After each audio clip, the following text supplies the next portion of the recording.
Welcome back, everybody. Well, as you may be aware, if you followed this channel for very long, I do like to stray from historical strategy gaming every so often to dive into the world of city builders. I love historical city builders in particular.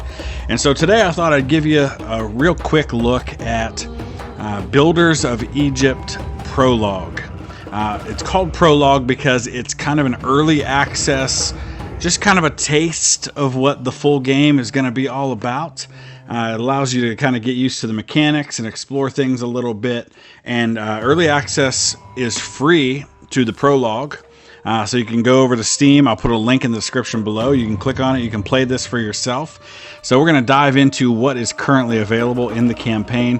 Now, if you remember a long time ago, a company called Sierra had a game called Pharaoh, which was fantastic. It was one of my favorite city builders many, many years ago. And this seems like it's the spiritual successor to that. I was just reading over some of what the game has to offer, and it says that basically you can start all the way in Old Egypt, the very beginnings of the kingdom, and work your way all the way down to Cleopatra VII, which Cleopatra VII is the Cleopatra that we all know of when people say Cleopatra. It says the most important aspect is the skillful management of urban planning by shaping the grid of streets, placing buildings, and their mutual relation. Well-designed city will greatly improve economic efficiency, which may convert into city income. The governor, I guess that's me, will face very difficult choices to be made in constantly changing political environments.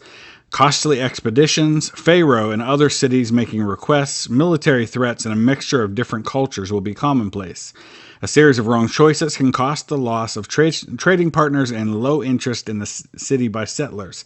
Moreover, the total lack of obedience to the rulers may result in a civil war. So here we go. And you got the music's cool for this. I turned it down. I don't know if you got to hear a little bit of it at the beginning. The music really kind of sets the mood for you.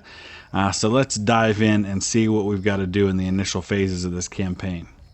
A glorious capital for Kemet. The ruler of Upper Egypt, King Narmer, has conquered Lower Egypt and united the kingdom on the Nile. Now the country needs capital.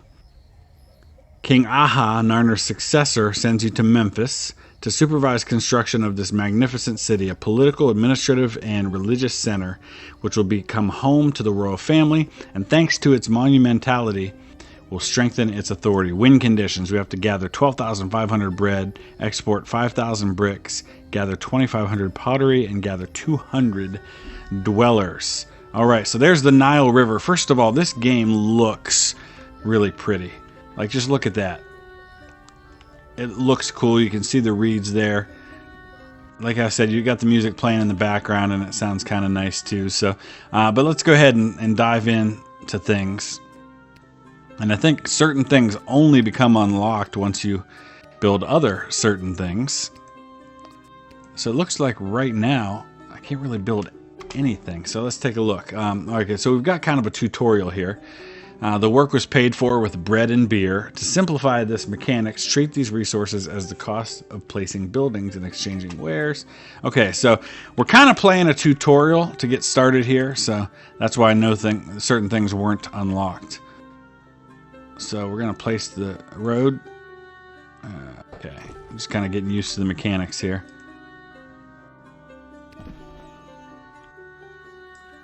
Thankfully, it tells us exactly what areas it wants us to rebuild or to build the roads on, and doesn't appear to let me do it elsewhere. Makes it pretty easy.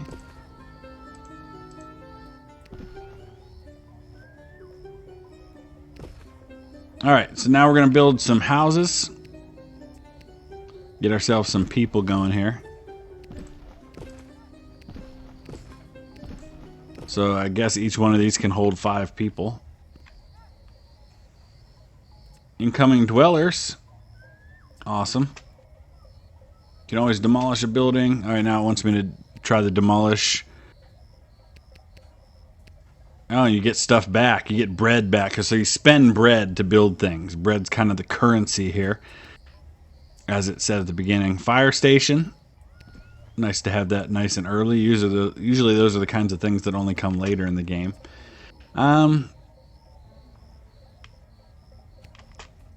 Note that each house has its own range, which determines the maximum distance to the building in which a dweller can work. All right, so you can see there's a lot of information here. All of the different things that this household has, and whether they have access to things like a well, a physician, a dentist and mortuary, temple, booth, court, 2 types of temples, bandstand, library, 3 types of temples, pavilion, and scribe school. You can also tell it whether or not to upgrade, tell them whether or not to look for work. All right, so we're going to build a work camp now. After we build a well, give these folks some access to water. Now in goes the work camp. A clay pit. All right, so far so good. So now we're going to start mining clay. Mining, so to speak. No workers yet there. So here come the workers. Let's get a look at these folks as they make their way in. I suppose we can probably speed up the time, but we probably don't want to do that just yet.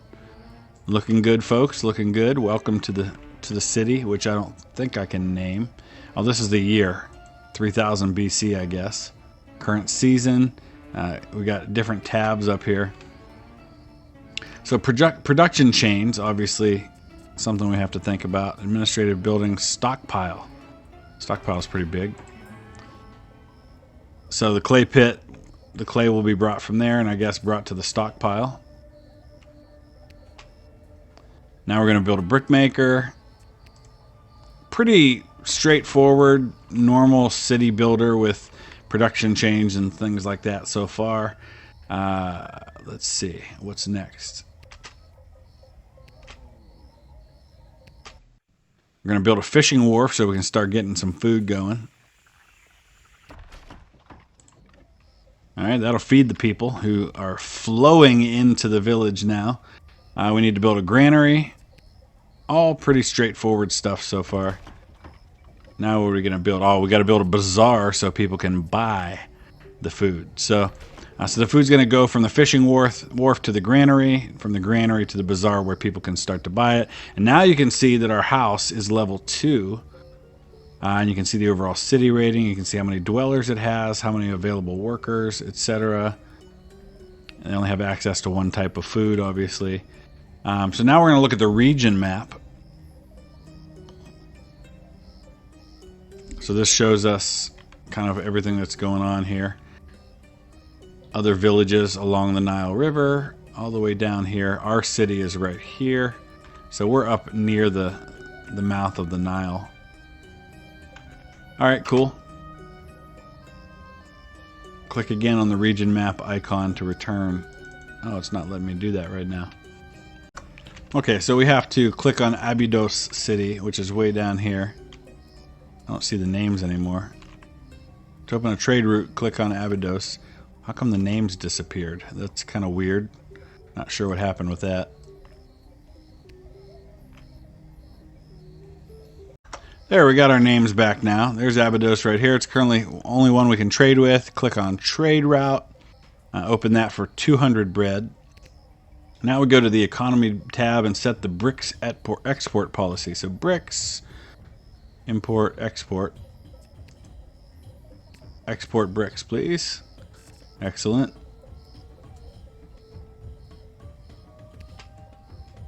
Now we got to go to the terms of victory. Mission description. Here we go. So it tells us our progress on the win conditions. We also have city stats right here. Diplomacy, which isn't an issue right now. Here's economy. So it's got a really nice wealth of information available to you, even for the very first mission here. So we've got to have 200 dwellers, a lot of pottery, things like that. Close region map. Let's go back to our city. All right, so things are starting to buzz nicely in the city. You can see upgrades are continuing. What's this about?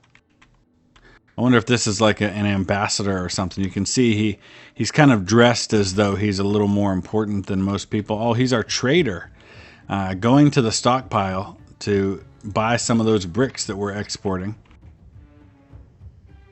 So I guess we're waiting for that to happen. Let's go ahead and speed the time up a little bit.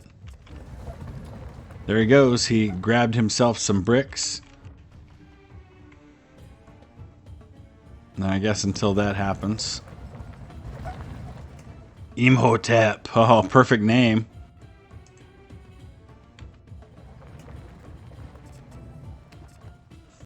So this is cool. If you click on Show Buildings icons, it helps to easier understand what buildings are what and what they're doing. I think we're going to need some more workers because we're not getting enough workers in places like the bazaar. So we obviously have more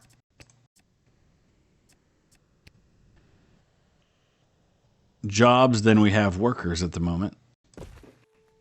So let's go ahead and kind of extend our city a little bit. Get some more house. Paused? No, I'm not paused. Sanitary buildings. Wells. Probably going to need another one of those at some point. That's pretty much all we can build at the moment. How about another fishing wharf?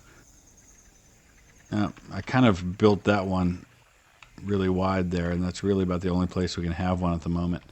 Okay, so let's just kind of let all this unfold and see where we're at.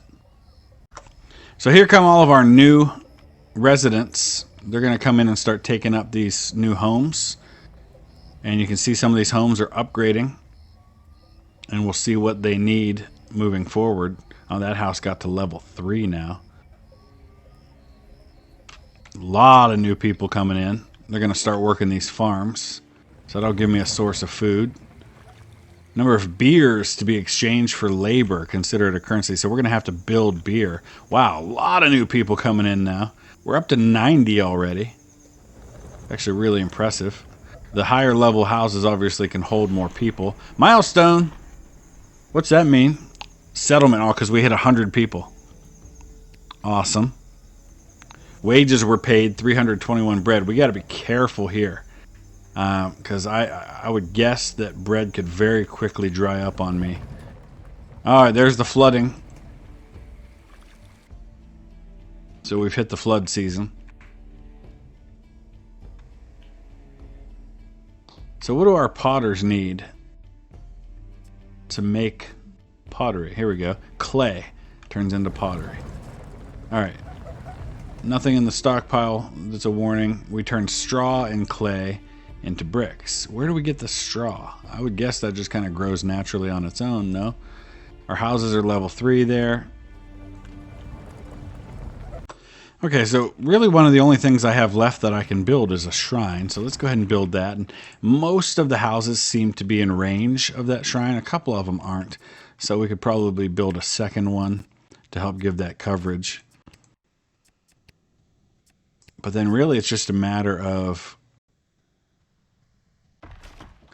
accumulating for myself everything I need. Oh, we're missing a letter in the word available there. Yeah, they'll have to clean that up. So here's our economy tab. We're exporting bricks, and we've got to export 2,500 of them or something like that. Let's take a look. Here's our mission description. We've got to gather a whole lot more bread than we currently have. That's going to take a while. We've got to export 5,000 bricks, gather a ton of pottery. The dwellers will be a little easier, but I think we're probably going to need to start thinking about more bread. I'm assuming that that's what farms produce is bread. Actually, no, they're producing straw. How do I get bread? Maybe that's from selling bricks? Buildings of cultural heritage. That's something new. I don't remember seeing that before. A plaza or a decorative palm. So I think what we're going to need to do is, I guess, exporting is how we get more bread. Or do we have to import that? Maybe that's the deal here.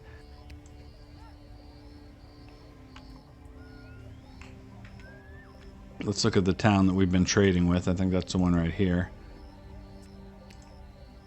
Oh, here's how we can do it. So we got to import. Can we import bread? Goodness, I guess not. So I guess I just got to stop thinking about bread being an object and just think about it as being money. So obviously you can't produce bread, you can only trade for it. And it's not something you trade for directly. It's something you gain by trading other things. So what we've got to do is build up another brick maker and start dramatically increasing the amount of bricks that we're producing so that we can export those bricks faster. And by exporting bricks faster, we produce more bread faster. So I guess that's kind of how this has to go.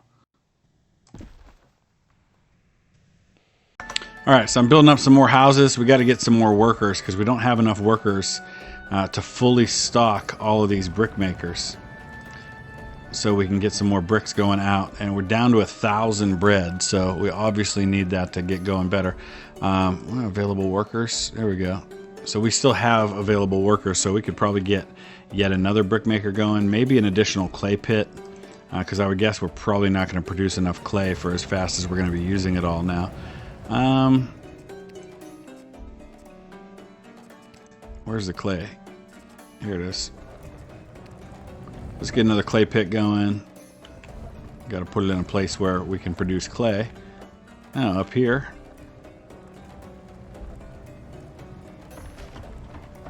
There we go. So we're out of workers again. We're down to just 943 bread. So it looks like we're pretty well perfectly balanced as far as workers goes. Now we just got to see how things are being produced, if we've got a pretty good chain going on that. There, we just made some money, 750 for the bricks that we sold. We're also making money for pottery that we sell. We've got a problem here, and I'm not sure what it is. Oh, there we go. They're leveled back up.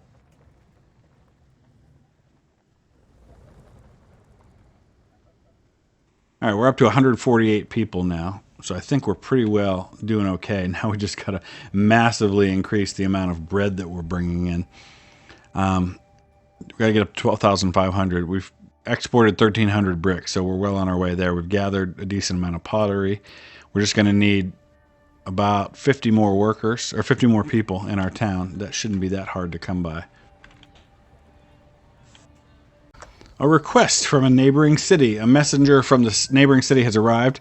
The nomarch of the city asks you to help them deliver the following goods to the settlement. 1,000 bricks. Okay. No, we're working on that. We're up to 3,300 in bread now. You can see here, that's about a quarter of what we need. We've actually exported a good bit of the bricks that we need. We just built a second pottery so we can start gathering pottery a little quicker, and we're only 30 away from the dwellers that we need. So this hasn't been too hard of a first mission. I expect it will get much harder. How about a plaza? We need a nice little plaza somewhere, just to see how it looks. Yeah, so you want to build a bunch of those to make a really nice, cool city center area somewhere. So in the economy tab, you can actually change things like the wages of the employees, which right now is at 3 bread. And then you can see here how many of those employees you have and what it costs you at that rate. 3 brick makers cost 90, etc. We can also raise our tax rate and I guess recoup some of the bread that way. You see import, export, taxes, stolen, gifts, wages, gifts received, army upkeep, which I guess we haven't touched on yet, is the army. That'll come later on. Oh, we're getting some upgrades. Got to place some more wells, because the wells have a very small range as far as the place that they serve. So I need additional wells kind of all over the place to make sure that I'm serving the other areas as well. But wells can only be built in certain areas. So I've noticed I'm not producing enough fish for everyone, and that seems to be one of my only sources of food right now is fish and wheat. So I'm going to go ahead and start importing some fish. I also need to look at building some more farms, because the farms produce wheat, but they also produce straw for the making of bricks. So we're going to need to kind of build up as many of those as we can. We're going to be out of workers here after that, but then we'll just build a few more houses to accommodate that. Now, road. Here, we're down to just 6 available workers, so we're pretty close there. Let's look at the mission here. We're at 4,500 bread. We've already exported our quota of bricks. We're getting close on pottery. I just built a second potter, so it's really just a matter now of just watching things and watching that bread total go up, and then we should be good to go. Our stockpile is getting pretty big, and that's mostly because we've made so much pottery. So I think what we're going to do here is Let's go into our import and export on the economy tab, and let's start exporting pottery. No, export. There we go. Alright, so I had to make a little adjustment to how things were built because I realized that by building the farms right next to each other, I wasn't getting road access to this row and none of them were building. So I demolished all the farms on this side, bumped them back a square, and put them here, and then put a road down through the middle. So now there's access to all of them. I just need a few more workers to fill these last ones, but I'm having a hard time producing enough bricks because I can't produce enough straw for the bricks. So right now we're heavily focused on that, trying to build up enough bricks to where we can start exporting, because I'm starting to run in the negative as far as my bread goes.